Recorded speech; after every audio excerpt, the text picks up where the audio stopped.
सबसे पहले तो आप ये वीडियो देखिए दोस्तों। अशदम मोहम्मद और रसूलुल्लाह का अर्थ यह हुआ कि रसूल के अलावा, मोहम्मद साहब के अलावा कोई पैगंबर नहीं है। तो जैनों के 24 तीर्थंकरों का अपमान, सिखों के 10 गुरुओं का अपमान, हिंदुओं के 10 अवतारों का अपमान। तो इस वीडियो में इन भाई साहब का कहना है कि अजान में अशहदु अन्ना मोहम्मद रसूलुल्लाह कहने से सिखों के 10 गुरुओं का, हिंदुओं के 10 अवतारों का और जैनों के 24 तीर्थंकरों का अपमान होता है। क्या ये बात कहीं से भी सही है? तो सबसे पहले तो इन्होंने जो कलमे का ट्रांसलेशन किया है कि मोहम्मद साहब के अलावा कोई पैगंबर नहीं, कि रसूल के अलावा, मोहम्मद साहब के अलावा कोई पैगंबर नहीं है, ये सरासर गलत है।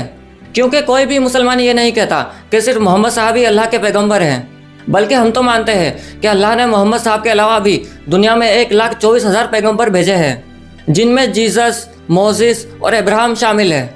और बहुत सारे तो ऐसे हैं जिनका नाम भी हमें नहीं मालूम।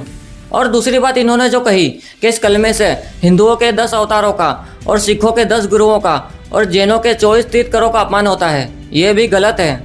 क्योंकि मुझे बताओ, क्या कभी सिखों के गुरुओं ने पैगंबर होने का दावा किया था? क्या कभी हिंदुओं के अवतारों ने कहा था कि हम ईश्वर के पैगंबर हैं और हमारे पास फरिश्ता आता है ईश्वर का पैगाम लेकर? क्या कभी जैनों के तीर्थंकरों ने अपने आप को पैगंबर कहा था? तो जब इन बड़े बड़े महापुरुषों ने कभी पैगंबर होने का दावा ही नहीं किया, तो ये कहने से कि मोहम्मद अल्लाह के पैगंबर है, इनका अपमान कैसे हो जाता है ना कॉमन सेंस वाली बात। लेकिन ये बात सिर्फ उन्हें ही समझ आएगी कि जिनके पास कॉमन सेंस है।